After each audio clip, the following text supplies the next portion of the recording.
היי חברים, כאן אלונה אלמן. אני רוצה לספר לכם מידע שקיבלתי.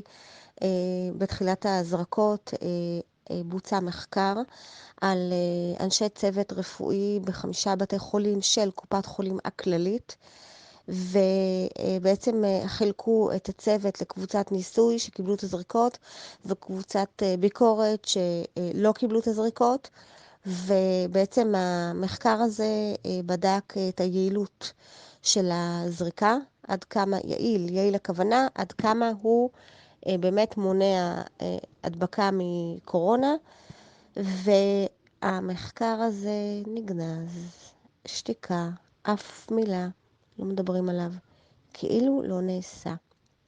במקביל לא היה שום מחקר, שום מעקב על תופעות הלוואי. הדבר הזה לא נבדק.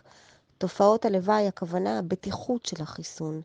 הבטיחות של החיסון זה דבר הרבה יותר חשוב מהיעילות, מכיוון שאם הזריקות האלה הן זריקות שמייצרות מוות, התקפי לב וכולי, שיתוקים וכולי, אז זה הרבה יותר חשוב מעד כמה אנשים נדבקים או לא נדבקים מווירוס שלרוב הציבור הבריא הוא כלל לא מסוכן. אז זהו, רק לידיעה, היה מחקר כזה, התוצאות שלו נגנזו.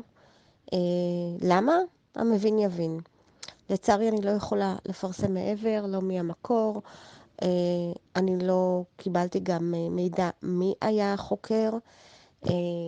כל ההדלפות האלה הן הדלפות בשושו, וזהו.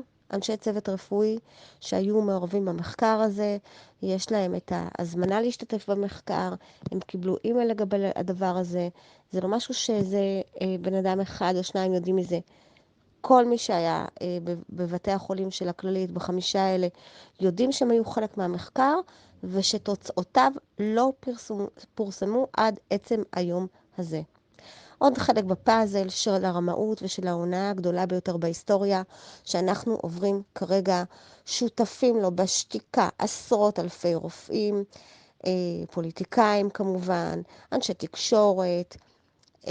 זהו, אנחנו נמשיך להפיץ את החלקי מידע, רסיסי מידע, כל דבר שאנחנו יכולים לאסוף, וזה כמו מורסה שהולכת וגדלה וגדלה וגדלה עד שכל הדבר הזה יתפוצץ.